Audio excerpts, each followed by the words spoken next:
أعلن الاتحاد المغربي لكرة القدم إلغاء مباراة المنتخب المغربي الودية أمام نظيره الغامبي ضمن استعداداته لمنافسات كأس إفريقيا 2023.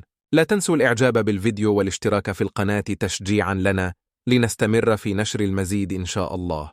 وأفاد الاتحاد المغربي في بيان: تم إلغاء المباراة التي كان من المقرر إجراؤها ضد منتخب غامبيا، وسيتم تعويضها بمباراة تدريبية يوم 11 من الشهر الجاري. وأضاف البيان: سيتوجه المنتخب المغربي يوم الأحد 7 يناير إلى مدينة سان بيدرو للمشاركة في كأس إفريقيا التي ستحتضنها كوت ديفوار في الفترة الممتدة ما بين 13 يناير و11 فبراير 2024.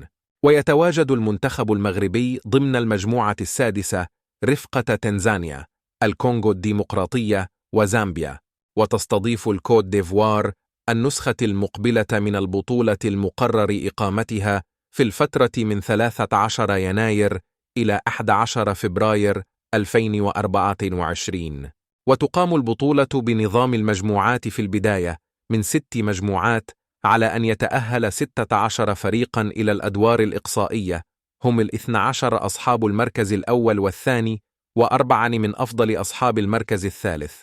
ويحمل منتخب السنغال لقب البطولة في النسخة الماضية بالكاميرون، بينما احتل منتخب مصر وصافتها.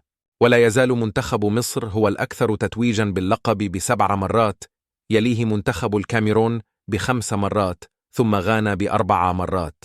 وكشف النجم المغربي ياسين بونو حارس مرمى فريق الهلال السعودي عن أحلامه في المستقبل، بعدما حقق مجموعة من الألقاب في مشوار حافل بالإنجازات.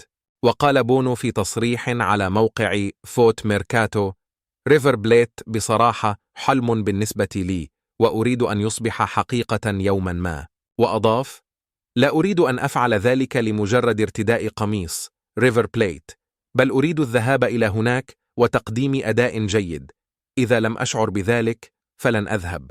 وأضاف حارس مرمى منتخب المغرب: آمل أن أتمكن في يوم من الأيام من الحصول على هذه الفرصة والألقاب هناك.